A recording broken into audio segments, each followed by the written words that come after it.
By fans, for fans, the Hog Style. And now, here's your host, Sean Conti.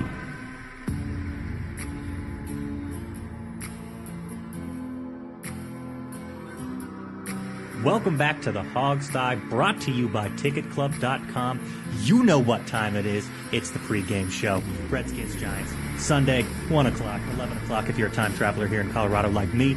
We got plenty to preview. It's your boy Sean, Steve Thomas, and Alex Zeese are holding it down with me. And Alex, I just got to say right up front, what are you wearing? Please share with our listeners the fashion that you are rocking. I had a few drinks, and since it was my birthday a few weeks ago, I went down eBay and bought a bunch of crap that I didn't need. Because that's what you do on your birthday. You buy crap you don't need. That's absolutely... But that doesn't look like crap to me. That looks pretty badass. I found something I've been searching for 4 years, Sean, and that is a Jay Gruden Arena Football jersey. So I am rocking my Jay Gruden Arena Football Orlando Predators jersey. I was not able to find the Tampa Storm jersey, which is the one I wanted, because that's got the Zumba pants and the Zumba sleeves. If it was like blue and pink, it was the most ugly jersey ever made. It was amazing. Do you realize which is in its own way that you're the only person on the face of the earth whose name is not Gruden that would actually want that thing? Well, I bought it from somebody, so somebody else wanted it at one point. No. They're selling it because they didn't want it. They didn't want it anymore. They gave up the dream that he would come back. That's what makes it cool, Steve. Or that the Orlando Predators will come back. Yeah. No, see, I think the rareness is the coolest part. Yeah, and I got to find a way to get him to sign it now. And I know I'm not going to do it at training camp. Steve is afraid I'm going to do it at training camp. Thank you. Please don't. Please don't. Redskins, if you're listening, we are the utmost professionals on this show. We would never deem to do anything like that. And by the way, I like to point out that your jersey has an Aaron's logo on it. It does. Aaron's, which is a wonderful appliance store that perhaps you ought to check out. Yeah. And if Are they still around? Throw us some sponsorship. Hopefully, because I just plugged them. And, if Aaron's wants to give us a little money for the plug, I wouldn't be opposed to it. Yeah, okay. I'm all for it. Well, please give us a lot of money, by all means. And I got to share the one other stupid thing. Stupid thing I bought. Yeah, edit. I got to share the one other stupid thing I bought because only a handful of people will appreciate this thing that I bought here.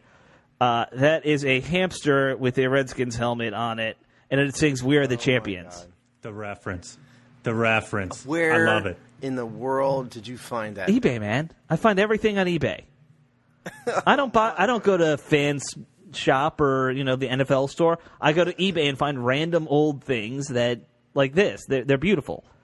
But it plays "We're the Champions," so when we win the next game, hopefully Sunday, I'll start playing that on the air because why not?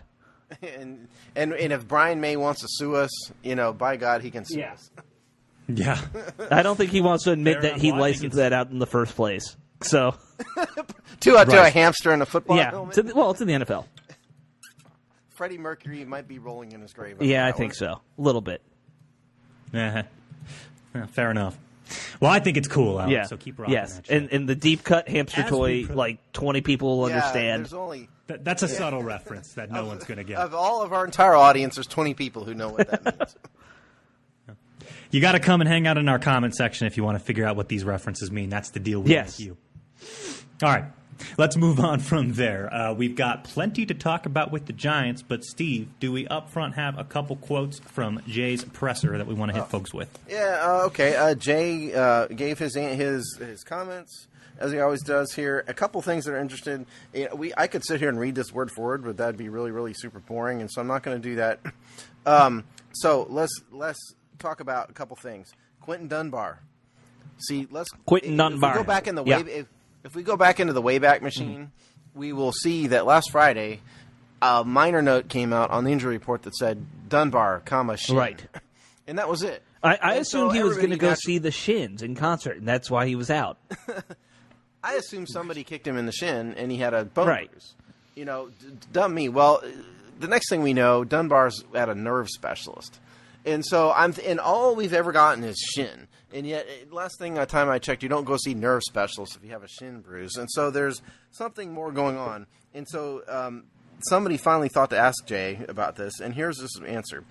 He said, yeah, it's a nerve issue. He got hit on the shin area, lower leg, and we think it might have done something to the nerve or something, trying to figure it out.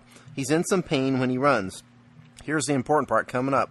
It gives out on him a little bit. Uh-oh. We're going to try and strengthen it, and hopefully he can do a little bit of running tomorrow, meaning Thursday, the day you're listening to this, and we'll see where he's at. So that is something dramatically more than a bone bruise. Yeah. And it's a nerve problem, and if they're asking if hopefully he can run and not have his leg give out, I'm thinking that we may have a serious lumbar problem.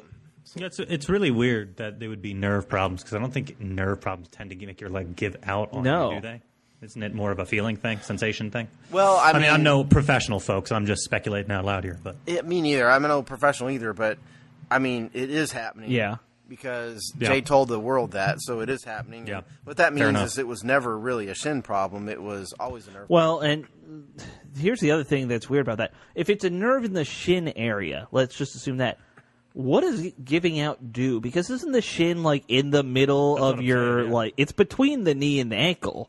So if that gives out, how does that give out? Bone. Yeah. Yeah. I think obviously his shin isn't giving out because then he wouldn't have a leg. So clearly, this is like a muscle. Yeah. Okay. So maybe like the back of his calf muscle nerve issue, something like there. Okay. Yeah. That would make more sense. More vague.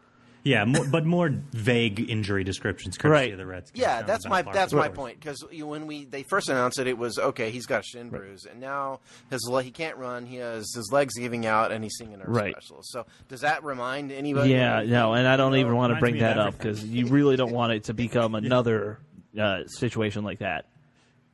Yeah, I mean, if you guys don't know out there, go check out the Redskins coaching staff roster for this year, and you will figure out what we're talking about. Another item of note: somebody asked about Stacey McGee, who's long lost. Who asked you about Stacey McGee? They don't. The transcript doesn't say who asked. Oh, okay. Question. He said McGee's been practicing, doing a lot better. He's getting his feet under him. He's got a chance to be active either this week or next week, probably. If you recall, McGee has been on the PUP list. Right. And so McGee, the PUP list is over, and so they've got 3 weeks starting last week, meaning another week to go before they have to do something with McGee, either put him on the active roster or IR him. Or not. Yeah, or cut him or something. Yeah, they have to do something at the end of next week. Anybody have any speculation or guesses real quick as to what they'll do? I think they'll activate him. One of those guys they signed, what was it, last week or was it early this week? They signed a couple like back of the roster guys at wide receiver to fill in. Well, Well, yeah. I mean, the speculation would be that Jihu Chesson. Yeah, Chesson. I think McGee would replace Chesson. Let's just say that. Well, Chesson was on the practice squad, so they could just put him back on the practice squad because I don't think anybody's going to snag him, sign Jihu Chesson off of waivers, and if they do, God bless you. Go. Right. Basically. I mean, I'm not going to lose. That's one thing I won't lose sleep over. Okay, and one more note off this thing here from Jay. Somebody asked him about Josh Holsey too, who, if everybody recalls, is on the non-football injury list. For he lost a toe or something, right? Yeah, I don't think he lost a toe, but yeah, he nearly lost a toe. Yeah. I don't think he has 9 toes as we speak. If he did, can that be his nickname? 9 toes. Okay. Anyway, and so Jay says we just got him off PUP. It's his first practice. He's got maybe a 21-day clock going. We're just going to get him acclimated and back into the system, see how he moves around and all that. It's the beginning stages of rehab. In progress, but he looked good today. So both those guys are coming off because the NFI list is basically operates the same. It's just a different categorization. So there's that. And the final thing here is he mentioned today that about Adrian Peterson.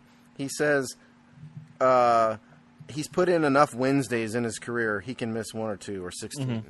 So we may see Adrian Peterson on the injury report for the rest of the year with a DNP on Wednesday. Hey, we've heard the Riggins comparisons. Riggins always missed practice when he came back for that second stint with the Redskins.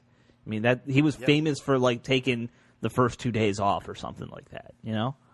I think it was probably because John was on a drinking binge. Yeah, part of it.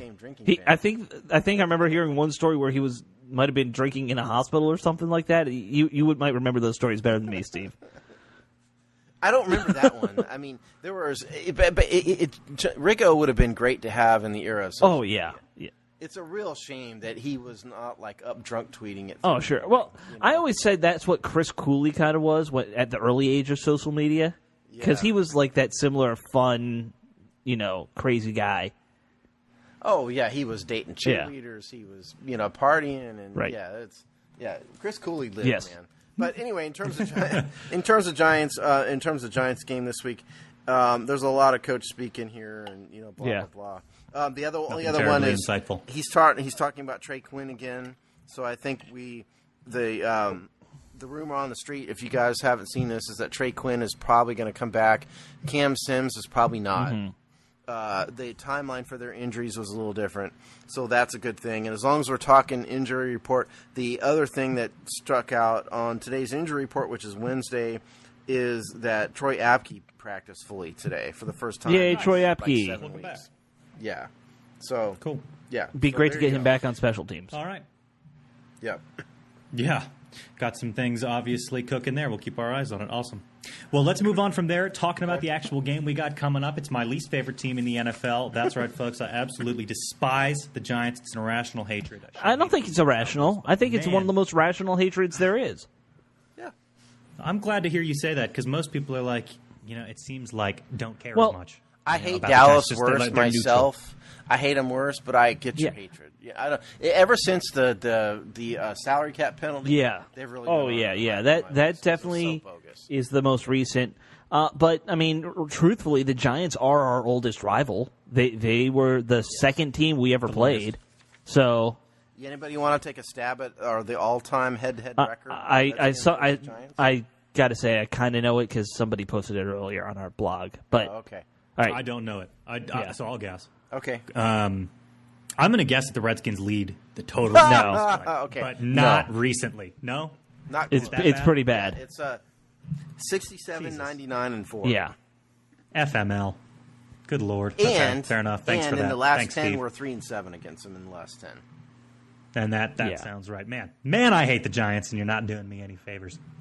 We actually have losing records against everybody in the. I know we have a losing record. I don't against need to. Dallas. Yeah. We may against the Eagles. I think we don't against the Eagles for some reason. I think it. Yeah, that might be right. I think the Eagles are the one we don't. Yeah. Let's assume we do and be pleasantly surprised if we're wrong. Let's do that. All right, well, let's talk a little Giants. Let's maybe talk, this is a team that's struggling all around. They've won one game this season. It's a favorable matchup in general. Let's talk specifics, and do you guys want to start with the Eli Manning-led offense first? Because I think there's some... I think there's a lot to talk about there. Because here's where I get confused with the Giants. I look at that roster, I look at some of the numbers they're putting up individually, and I wonder how they're 1-6. Like Manning's got over 2,000 yards. Barkley has almost 1,000 yards. He's at like 900 something, right, Steve? Combined. That's combined. Rushing. Yeah. 481. You got a bunch of really talented receivers. Sterling and Beckham. If you said here on paper is what this offense is doing, I would tell you their win-loss is flipped. Yeah. Yeah. I think it's two things. I think one, they can't score. So they're putting up hella yards, but they're just like us in the red zone, which is that it just totally like me when I was single. Hey, you can't score in the red zone, my friend. You're preaching to the choir. No, but that's absolutely the problem. They can't put points on the board. But you're right. Sterling Shepard and Beckham came off 100-yard performances last week. Both of them had 100 yards. So they can move the ball. It's just they can't score. The other problem is their offensive line, which is just absolutely getting Manning crushed, although he gets rid of the ball quick. But that's the other problem. Well, so I think it's those two things. Yeah, I mean, I had the exact same thought that you guys did, almost in the exact same words. Why isn't this team better? And you have to watch, because individually they put numbers up. I mean, Manning has put good numbers up. He's 6th in the NFL in yards, 69% completion percentage, 94.1 quarterback rating, which isn't spectacular in today's world, but it's decent enough, and he's 16th. Right. Interceptions. Yeah, not bad. Not bad in any category. 4 interceptions. Yeah. I mean, Odell Beckham is, by every measure, one of the top 5 wide receivers in the league. Saquon Barkley, 4.9 yards per attempt. on the ground. He's broken a lot of long runs. What is it with this team? And the answer is, I think, two things. Number one, as Sean said, the offensive line is just a disaster zone. It's awful. The one number, I don't know if you mentioned it just now, Steve, that I saw, 24 sacks ready for Manning. Yeah, I was about to get there. Yeah, that is 28th in the NFL. They're terrible in the red zone, as Sean mentioned. The data on that is they are ranked 29th. 42.86% the touchdown. Now, could this be because they run multiple quarterback sneaks that don't get over the goal line? Well, I don't know why you'd ever want to do that. That's the thing. You're getting to my next point about the Giants. This team does a lot of dumb things. They make a lot of dumb mistakes. Mm-hmm. Their coach sucks. Oh, their coach is... We could spend an hour on their coach, I think. Well, you said the perfect example is what you just said. If you have Frankenstein's little brother as your quarterback, right? Which he is. He's a shorter Frankenstein. He cannot run. No. He can't move. He is a living embodiment of the Michelangelo statue. Yes, of France. David. That is Eli Manning. David Manning. Thank you, David. You're right. And so you're going to have that guy run a quarterback sneak twice. Right. It's inconceivably stupid, and then you're going to go for two when you're down 12-20 instead of kicking. Clearly, the move was to kick the extra point, and you're going to go for two. And there's all these little things. I mean, Steve, what did you expect them to do? It's not like they have a good running back to run the ball. Oh, I know. Yeah. It's and so we'll get to him. But the overarching point here is that in spite of a lot of talent, I mean a lot of talent. In skill positions, and even Eli, he's a statue, but he's a good player still. To a certain extent, he's not awful. Their offensive line is terrible, and they just continually shoot themselves in the foot with dumb mistakes. Right. So that's the overarching point of the Giants' offense. The two guys on that offensive line, Solder and Wheeler, are ranked in like the bottom. I think they're among the worst among offensive line players that are playing right now. So just to add. Now they did draft a good guard this year. So who's been getting he had, but rookie year, raw talent wise. Remember, I was really high on him. So, I'm just telling you, if you watch his film, if you watch this, he looks like, if you had to draw a guard, if you had to create a guard, it would look like him. Right. But he hasn't performed well. Right. Yeah, and he's not going to with the people around him though. They're not going to get anything going. It's not a coherent. That's fair. Line. But let's talk about Saquon Barkley, who, as you said, has just been like doing gangbusters. 98 rushing attempts, 481 yards, which is fourth in the NFL, 4.9 yards per attempt. He's also got another 424 yards receiving on 49 receptions, 61 targets. Some people coming out of college thought that he was just a bounce it outside guy. He's going to hit the edges. That is complete horse hop. No, he's got perfect size. I don't know why people thought he was an edge guy. Well, that's because he did a lot of that. That's college. But here's the thing. What I don't understand, and this comes back to the coach. I don't think if the Redskins had a guy like Saquon Barkley, he would run about 50 times a game. And they are not doing that with Barkley. I don't really understand it. He's only got 98 attempts on the year. You got two guys that can get it done quick in the air. That's why, Steve. That's that's why what they're being tempted by. I'm not saying it's rational, but that's what's going on. You got two guys that are going up for over 100 yards per week. Ride the passing game. His high number of attempts in any game this year is 18 in week one. He's had one of the games against Houston, 17 carries, and that game went into overtime, didn't it? I believe that was an overtime game. That's the one they won, right? Yeah, that was their one victory. Yeah, he's not had. Those are his high numbers of attempts a game. I don't think they're. Yes, I realize you've got Odell Beckham, you've got Sterling Shepard. I understand that, but when you've got a talent like this, I think you got to get him more carries. I generally agree with you, but at the same time, if I were the Giants front office, I'd kind of be thanking whatever football gods they pray to, because let's be honest, they're probably going to fire this coach, Pat Shurmur, at the end of the year with the way things are going. Well, I think whatever football gods they're praying to are the wrong. Well, gods, that might be. That might be. Well, let me ask you guys this: if you're the Giants coaching staff right now, are you going to try to feed Barkley more coming into this game knowing you're going up against the best rushing defense in the That's a good question. I mean, a smart team probably would try and find something else to do with them, get them out in the flats on passes. But and that's exactly what you got to watch out for. And the Redskins aren't the best rushing defense. They're very good. No, but they're up there. They're up there. They're good. They're top 5, aren't they? I mean, they're 7th in rushing yards per attempt. I did see somebody posted that we've yet to have a 100-yard rusher against us. That's true. They've done well. That's true. Not even. Yeah. That's I right. mean, I'm all about it. I'm all about the new revamped defensive line. Great, but it's a bit early, I think, to call them The best. No. the best. Yeah. Fair enough. Because just statistically, it's just not true. Who's number 1 right now? Do you have that? Is it Baltimore or somebody? I'm trying to refresh my stats. Depends on how you measure it, but I'll look it up here. Yeah, no problem. But in terms of the Giants' offense, Odell Beckham is the real deal. Yes, he's a freak. He's crazy. Yeah. He's a big giant pain in the patoot. Steve, watch that language there. They're number 2. Hey, The Redskins are number 2 Yeah, rushing defense. I'm going to edit Number myself, 2. but Okay, well, Sean, but think about it. You got to put this stuff in context. This is you should know better than this.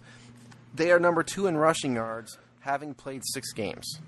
Okay, that is why we are number 2 in rushing yards. I'm not saying we're not good. They've been very good, but they're number 2 in rushing yards surrendered because they've played 1 less game than 2/3 of the NFL. Okay, Well, that's just total yards. yeah, But there's other, rushing yards per attempt, number 7. Right. Good, top 10, not great. yeah. yards per game looks like number 3. That's rushing yards per attempt, yards per game. But we've only had 132 rushing attempts. Yeah. In 6 games, which isn't a ton. And so, it all feeds into each other. No one wants to run against us. Yeah. And I'm not trying to poo-poo our rushing defense. I'm just saying the idea that we're the best in the league, I think, is not.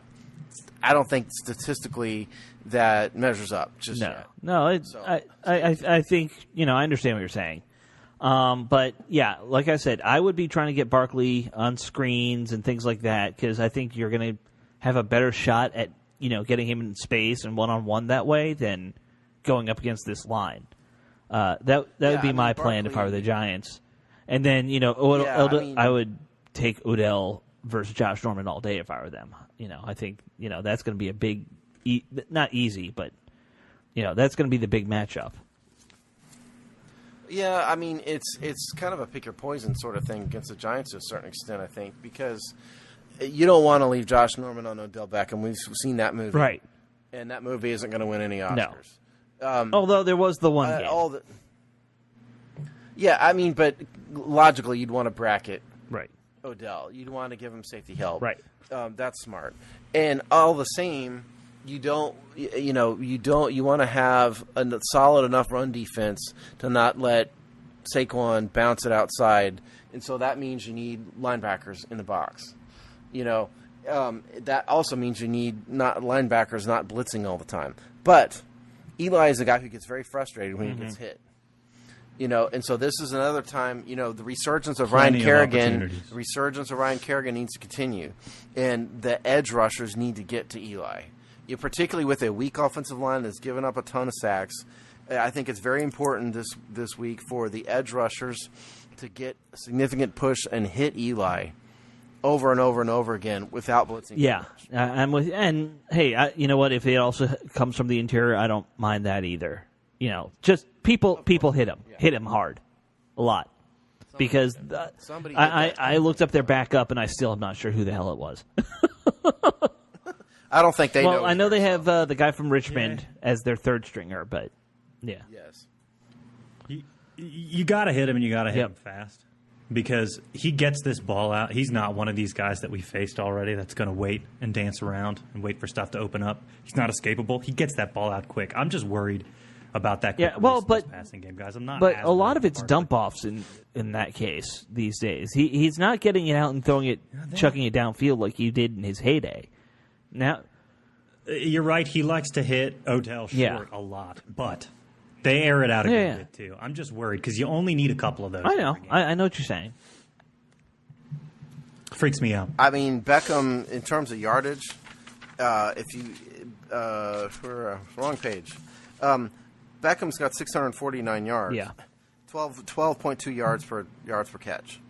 Heyo. Yeah, so I mean, the 12.2 yards per catch is, and that's not Sean Jackson level, but that's still a decent amount. Yardage wise, that's fourth in the NFL, and that's incidentally more than twice what our top receiver. Yeah, our number one receiver would be their fourth or fifth receiver. Yeah, it's not good. Yes. Who else has tested us through the air like this besides obviously the Saints? Is it fair to say this is probably? We haven't gone against any receiving core this good. No, yeah, I agree. No, yeah, not this good. I mean, the Saints, yes. I mean, Andrew Luck was as good a quarterback, but he was just coming back, and all of that. I think this is outside of the Saints. This is our biggest challenge in terms of guarding against from there. Well, before we switch over to defense, which we should do, I'll give you guys obviously throw out any lingering thoughts you have on offense. But I wanted to ask about Eli Manning, sort of big picture. But go ahead, Steve, if you had more. Okay, the guys that Eli relies on, other than Saquon and Odell Beckham, Sterling Shepard is next up, 508 yards already. Yeah, which again is almost twice as what our what our receivers have gotten. The other thing is they've got some good tight ends. Evan Ingram is a good tight end. Rhett Ellison is a good tight end. So it's really those four guys. It's Beckham, Ingram, tight end, Sterling Shepard, Rhett Ellison. That's the guys who Eli relies on in the air. And then Saquon you're going to see a lot of screens. Yep. A lot of flat passes to Saquon on the edge because yes, he can run inside and he's kind of good at everything, but he's probably best in space. And so that's going to be the game. But sorry, Sean, I interrupted you. Go ahead. No, we need to get Dunbar rested up and healthy again for this game. I was going to ask about Eli Manning. And it's not really, I mean, it's related to obviously the game preview, but it's more a big picture question about him. How much longer do you think this guy should play? And I ask this in the context of the fact that he gets pancaked so much every week. He ain't getting any younger, and he's just getting destroyed out there. Well, I don't. Okay, I mean, look, I think he's a limited quarterback at this point. But his brother played to 40 and was probably way more limited in the last year or so of his career than Eli is now. That's a fair point. He was. He had all those neck problems. He couldn't even throw the ball downfield, that final season. So, right. It's a tricky question in that regard. If I were the Giants and I were Eli Manning, I would have been doing this whole trade to Jacksonville thing people talked about. Put him on a team that, he doesn't have to do nearly as much and just, let him kind of manage the game for, a year or two. That, it's what his brother did in Denver and won a Super Bowl. Yeah, that's right. I think that's so well said. Go ahead, Steve. All that sounds great, but the New York Giants front office clearly was playing to the fans, in my opinion, last year because they had the opportunity to avoid this. And I'm sorry to say, Saquon, great and everything, I get it. But at the end of the day, if you have to pick between quarterback and you pick quarterback, back, you're a moron if you don't pick the quarterback, right? And so, I mean, I think that the Giants front office, for some reason, believes in Eli. I think they believe that he has another couple years in him. Otherwise, they would have drafted his replacement. Yeah. And well, remember, they want someone that can reliably get it to those receivers is what they want because they got the weapons. Well, and remember that a coach got fired over this. Last year they tried to bench Eli, and people lost their jobs because of that. And Eli was back the very next week. And there was that whole thing how who was the backup came in and said McAdoo was right. And so I think the Giants. I mean, I know they have a strong front office, because they've had a sustained success, but recently. The Giants haven't been very good. Not for a good couple of years now. This Eli thing was a debacle last year, and I think they listened to the fans. Eli is a hero in New York. I don't know if we really realize that down here in D.C., but Eli is two-time Super Bowl champ. I mean, come on. Eli's a hero in New York, and people got really offended when they benched him. And so I think the Giants front office had enough of that, and they're going to roll with Eli for another year or two. His contract goes through next year. Yeah. Meaning 2019. Yeah. So it all makes complete sense, and regardless of what they will do, it makes sense. I mean, if I were Eli, I would really wish I could go to a team that had better supporting pieces, because I'd be worried about walking upright for the rest of my life if it continues like this. He's, the poor guy. Okay, let's switch over to the other side of things. Let's talk Giants defense, Redskins offense, and my goodness, what the hell is going on over there in New York with the defense? This guy's leaving. This guy's leaving. That guy's exactly, Steve. I mean, my goodness, you're the contract expert. Are they freeing up that much? Is this total rebuild mode? Is that what's going on? I mean, you don't trade starters in the middle of the year for draft picks if you're not in rebuild mode. Forget the contract. And big starters, forget the too. money. Forget the money aspect of it. Yeah. Yeah, I mean, they've traded players. Yep. Big ones. Eli Apple, I mean, he certainly had a checkered history with the New York Giants, but who are they replacing him with? I'm sitting here looking at the depth chart now on the Giants.com website as we talk, and the left cornerback spot is now blank on the depth chart. And there is somebody named Antonio Hamilton, who I must confess I've never heard of before this moment. Nope. Who is the You got to be careful if your name's He's way Hamilton on the and back you're of this in depth North chart. New Jersey, just historically speaking. Yeah. Yeah. I don't know where Antonio's from, Yeah. But he's the back, so presumably he's going to start. They do have talent in the secondary. I'm surprised they haven't traded Landon Collins yet. If they're going to have a fire sale, he'd be the number one. I mean, maybe they're still thinking he's someone you can sale build item. around. That's the only thing I can figure. Yeah. Maybe so. And they traded and then Harrison. away. High draft pick. I can see it. They traded Snacks Yeah. Harrison away. Harrison picks.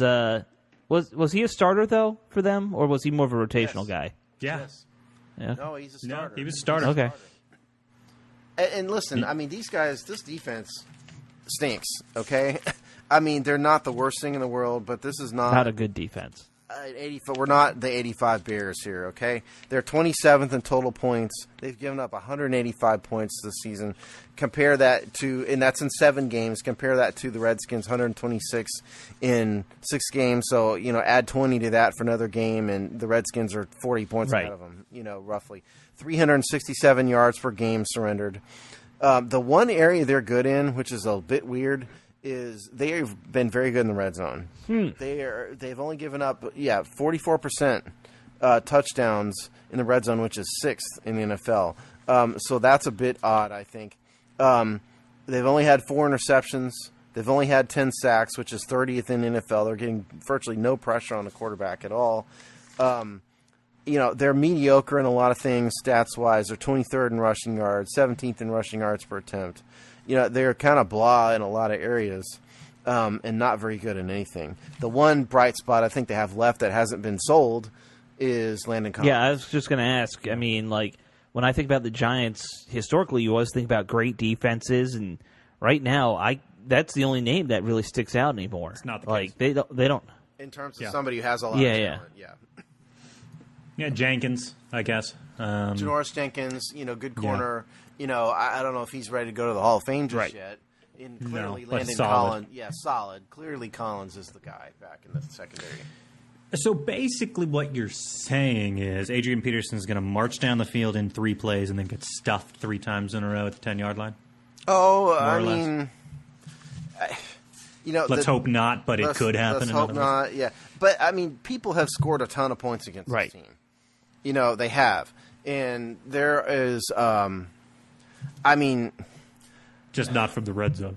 Yeah, just not in the red zone, and I think that the Giants always seem to play well against the Redskins. I think this is going to be a game. It's in New York. It's going to be a game where the Redskins offense is going to have to take advantage of what is offered. And number one is let's go downfield. Yeah. They lost their top. They lost their number 2 corner, and they're replaced by somebody named Antonio Hamilton. Well, why don't we pick on that? That means I know all you guys out there hate him, but that means Alex Smith needs to go downfield more to the wide receivers. No, I agree completely. It would mean so much to have a big passing game, and this, like you said, is the crew that we could potentially do against. Yeah. So it would be huge to actually accomplish. I feel like I need to go study this Hamilton guy and see what is he going to would it be better to put Richardson on him or Doxson? Who's he going to struggle more against? Big guy or speedy guy, that kind of thing. If you want to talk about what teams have done to them, the New Orleans Saints put up 170 yards of rushing yards against them. The Cowboys, 138 yards. The Jacksonville Jaguars, 137 yards. All those teams have good running backs, as do we. The Carolina Panthers, 118 yards. The Falcons the other night this week, which was the Monday night game, 67 yards rushing. Right. The Houston Texans, whose rushing tank game is just a disaster zone at this point, 59 yards rushing. And so the better rushing teams have done fairly well against this team. Yeah, it makes sense. They and I would just add too, they can't get a pass rush off. I know that was one of the main reasons that they let Harrison go too, is because he can stop the run, but they can't rush the passer. So just to add more to that, I know you're saying this is a great recipe for a big running game, but Alex Smith should have no trouble standing back there in that pocket this week. They do not get after the quarterback. Oh, you're absolutely right. 10 sacks on the year. They're 30th. Yeah. Second, that's third from last. 100%. That's why I wasn't meaning to say that the game plan needs to just be rush Adrian Peterson 30 yards a game. I think they need to take advantage of what's offered. I think a diverse game. This is a game where we need a more diverse game plan, I think, than some other weeks. They need to take advantage of a probably weak secondary. Right. They do need to run the ball, but Alex Smith should have plenty of time, and the wide receivers, if they're worth their salt, should be able to get down the field and get open. Against this team. I agree completely. Anything else we want to throw out there on defense? We're a little over time. We got to do predictions still. What else do we want to throw out? Anything? No, I mean that's I look. It's not a good team. The Giants on neither side of the ball. They haven't had much success. Their parts are greater. Their parts individually seem to be worth more than the sum of their parts. Right. It's backwards from the old. And their coach is a mess of a coach. He's 11-29 on his career. Their coach is adult. He's not helping them. Yeah. They're going to look for the Giants to make mistakes. Look for Eli to make mistakes, get frustrated. But all the same, Saquon Barkley is the real deal. Odell Beckham is the real deal and has burned the Redskins in the past. True. So they might pile up yardage against us. The Redskins' defense will have to be better in the red zone because guess what? They haven't been good in the red zone so far. Yeah. 26th in the NFL in red zone defense, 68.75%. So take that. Just think about that. Gross. Yeah. All right. Fair enough. Let's predict this game. And how are we feeling in general? Are we feeling like this is shaping up to be as easy as we thought it was going to be last week when we were all like, oh, the Giants are a joke. They suck. Are we feeling like this is going to be harder? I'm personally feeling like it's going to be a little bit harder than that. I think it will be harder, but I got a prediction ready, and I think that the Redskins are going to take this one. Not going to be super high scoring, maybe something like 28-20. Okay. Sean, you had to bite the bullet and go first last week, so I'll let you go last this week. I've been struggling with this game all week, because on one hand, 1-6, look, if you're a first-place team, you're looking to make waves in the second half of the season. You got to beat these. Or the middle part of the season. This is the teams you got a division game against a 1-6 team. You got to be. I don't care if it's in New York. You got to beat this team. You have to win this game. All the same, we've seen some freaking disasters of Giants games recently. Let's start with last year, the last time we played them. Yeah, let's not go there. And so it's I think that this is going to be a tough, close game. The Giants have not gotten blown out this year. The Giants have been in basically every game. And a few balls here and there, a few less idiotic things, a little bit better defense here or there, they would have won a bunch more games. The only one they really kind of weren't in was the Eagles. Other than that, they've been in every game. So I think I'm going to be positive and say the Redskins squeak one out. A tough, hard-fought game comes down to the end of the fourth quarter, 28-24 Redskins. Nice. Yeah, I agree with your assessment that it's probably going to be close. I'm looking at these scores, and Saints ran up the score a little bit on them, but other than that, they're in every game, like you said, pretty close, in fact, in a lot of these cases. So I'm going to guess it's going to be low scoring and close. Let's go with Redskins win, both because I really genuinely think that's the case, and I agree it's a frickin' necessity at this point to get the wins here in the middle of the season. So let's say Redskins win 24-17. Okay. Can I change my final score prediction, or is it too late? I'm already locked in. No, go ahead. We'll give you a mulligan. Okay, because the show hasn't ended yet, so I'm going to change it because it just occurred to me that I predicted 4 touchdowns. And the Redskins, considering they haven't scored a second-half touchdown in like 852 games, I can't see us scoring 4 touchdowns. So I'm going to modify my final score to 24. And so since it's a close game, we'll have to go 24-21. So I'll go with that. That sounds more rational. Gotcha.